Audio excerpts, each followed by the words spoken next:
ख़वातीन और हज़रात, आज की इस वीडियो में हम आपको खुश आमदीद कहते हैं। उम्मीद करते हैं कि आप सभी लोग बिल्कुल खैर आफियत से होंगे।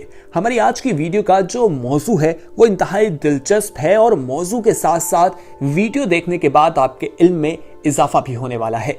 दोस्तों, हमारी कोशिश तो यही होती है कि ऐसे मौज़ूआत पर बात की जाए जिन्हें देखकर आप सभी लोग हैरान भी हों और आपको फ़ायदा भी पहुंचे। हमारी आज की वीडियो भी एक ऐसी ही वीडियो है जिसमें हम आपको मुर्दे की वसीयत के बारे में बताएंगे। ये सुनकर आप लोग हैरान भी हो रहे होंगे कि मुर्दे की आखिर वसीयत हो क्या सकती है। इसको जानने के लिए ये वीडियो आखिर तक जरूर देखिएगा, क्योंकि जो वाकयात आज इस वीडियो का हिस्सा हैं वो आपको बहुत ज्यादा फायदा पहुंचाएंगे। दोस्तों, वाकया शुरू करने से पहले हमारी आप सबसे रिक्वेस्ट है कि अगर आपने अभी तक हमारे चैनल स्पीक आउट को सब्सक्राइब नहीं किया तो फौरी तौर पर हमारा चैनल सब्सक्राइब कर लीजिए और बेल आइकॉन पर क्लिक करें, ताकि मजीद आने वाले वक्त में जो वीडियोस हम आपके लिए इस चैनल पर अपलोड करें उनका नोटिफिकेशन आपको वक्त पर मिल सके और आप उनसे मुस्तफीद हो सके।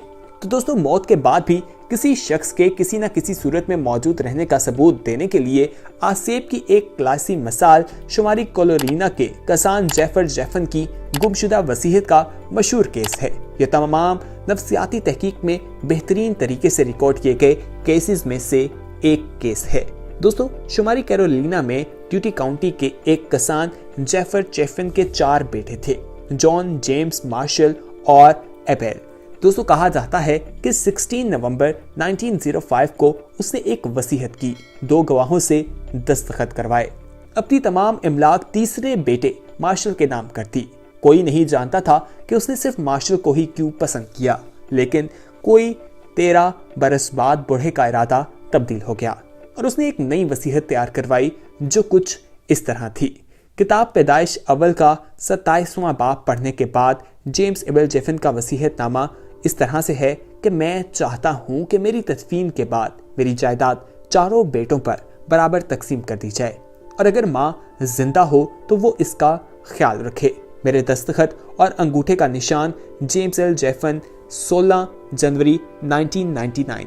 दोस्तों, इस नए वसीयतनामे पर गवाहों के दस्तखत नहीं थे, लेकिन शुमारी कैरोलिना के कवानीन के मुताबिक अगर ये दस्तावेज अदालत में पेश की जाती तो कारामद थी, क्योंकि वसीयत करने वाले ने तहरीर अपने हाथ से लिखी थी। उस वक्त गैर मारूफ जेफन ने यह वसीयतनामा घर की एक बाइबल की 2 सफ़ात के दरमियान रख दी थी। जेफन ने किसी से दूसरे वसीयतनामे का जिक्र कभी न किया, लेकिन अपने ओवरकोट के अंदर जेब में एक रुक्का लिख कर डाल दिया, मेरे बाप की पुरानी बाइबल की किताब पैदाइश का 27वां बाब पढ़ो। दोस्तों, 17 सितंबर 1921 को जेम्स एल जेफन गैर मुतवक्का तौर पर मर गया।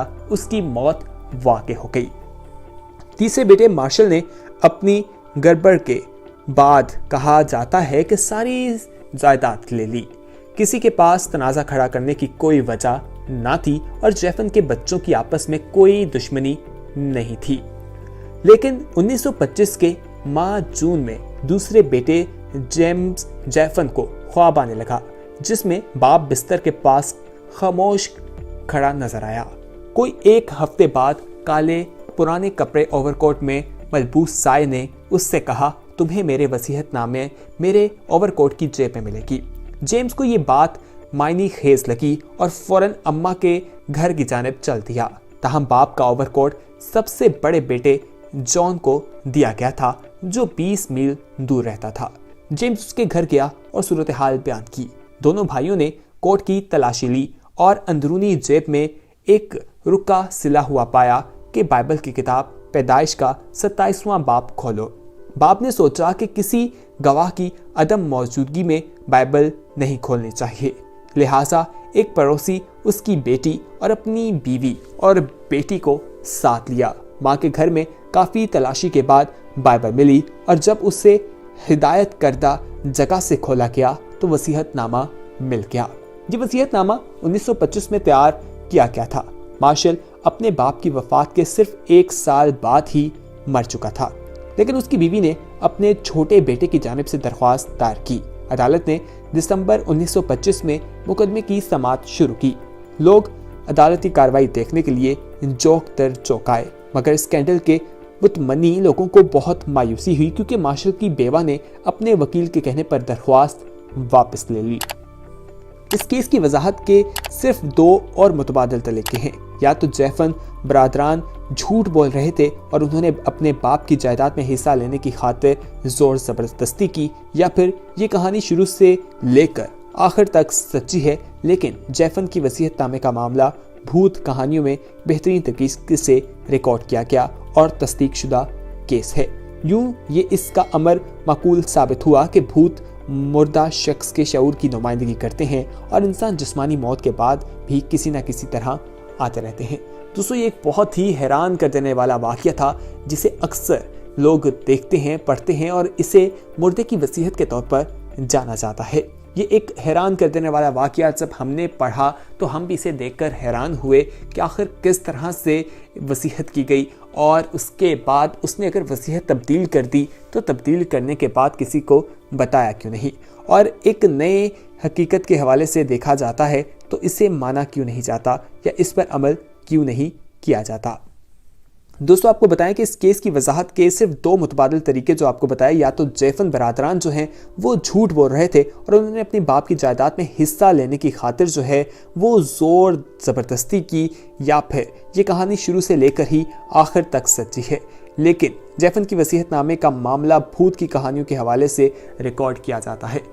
दोस्तों, अगर देखा जाए तो ये वसीयतनामे के हवाले से मालूम होता है, अगर हम शरई तौर पर देखें, कोई इंसान अगर मर जाता है उसकी वसीयत जो है वो कोई वैल्यू नहीं रखती। अगर किसी की कोई जायदाद थी तो उसको उसके बच्चों में तकसीम करना चाहिए, जो इस्लामी कवानीन हैं बराबर तकसीम करना चाहिए। बेटे का 2 हिस्सा है तो बेटी का 1 हिस्सा होगा, यानी कि बेटी को आधा हिस्सा दिया जाता है। इसी तरह उसकी माँ का हिस्सा होता है, उसकी बेवा का हिस्सा होता है, उसके बच्चों का हिस्सा होता है। शरीयत ने तमाम चीज़ों के बारे में हमें आगाह कर दिया है कि क्या चीज़ों को किस तरह से तकसीम किया जाएगा। मुर्दे की तमाम वसीयतें उसके जिंदा रहने तक ही कायम रहती हैं और जब वो मर जाता है तो उसकी वसीयत की कोई वैल्यू नहीं रहती शरीयत के मुताबिक, लेकिन उसको उसके मुताबिक तकसीम किया जाता है जो इस्लामी शरीयत ने हमें कहा है या इस्लामी कवानीन के मुताबिक हमें बताया जाता है।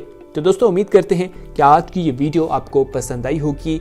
आपसे एक सवाल करना चाहते हैं कि क्या आपको इस वाक़े की समझ लगी है या नहीं। अगर आपको समझ लग गई है और आपको मालूम हो गया कि आखिर वीडियो क्या थी, मुर्दे की वसीयत के बारे में आपको पता चल गया, तो आप हमें कमेंट सेक्शन में ज़रूर बताइएगा। हमें आपके जवाब का इंतज़ार रहेगा। आपका फीडबैक जो है वो हमारे लिए काफ़ी ज़्यादा अहमियत रखता है। और अगर आपको इस मौजू के हवाले से समझ नहीं लगी तो भी हमें कमेंट सेक्शन में ज़रूर बताइएगा। दोस्तों, उम्मीद करते हैं कि आपको वीडियो पसंद आई होगी। बहुत जल्द एक नई वीडियो के साथ हाजिर होंगे, लेकिन जाते जाते आपसे एक रिक्वेस्ट करना चाहते हैं कि अगर आपने अभी तक हमारे चैनल स्पीक आउट को सब्सक्राइब नहीं किया तो फौरी तौर पर हमारा चैनल सब्सक्राइब कर लीजिए। हमारे चैनल को सब्सक्राइब करने का तरीका बेहद आसान है, वो भी आपको इसी वीडियो में बता देते हैं। नीचे नजर आने वाले रेड कलर के सब्सक्रिप्शन के बटन पर क्लिक कर दीजिए। जब आप उस पर क्लिक करेंगे तो आप हमारे सब्सक्राइबर बन जाएंगे और साथ ही बेल आइकॉन यानी घंटी नुमा बटन जो है वो भी आपको नजर आएगा, उसे भी दबा दीजिएगा। उसे दबाने का फायदा ये होगा कि आने वाले वक्त में जो वीडियोस हम आपके लिए इस चैनल पर अपलोड करेंगे उनका नोटिफिकेशन आपको वक्त पर मिल सकेगा और आप उनसे मुस्तफीद हो सकेंगे, जिनमें मुख्तलिफ मौज़ूआत के हवाले से वीडियोस शामिल होंगी और वो वीडियोस आपको फ़ायदा पहुंचाएंगी। आप हमारे वीडियो सेक्शन में जा सकते हैं, वहां पर मुख्तलिफ मौज़ूआत पर वीडियोस भी मौजूद हैं जिन्हें देखकर आपको फ़ायदा पहुंचेगा।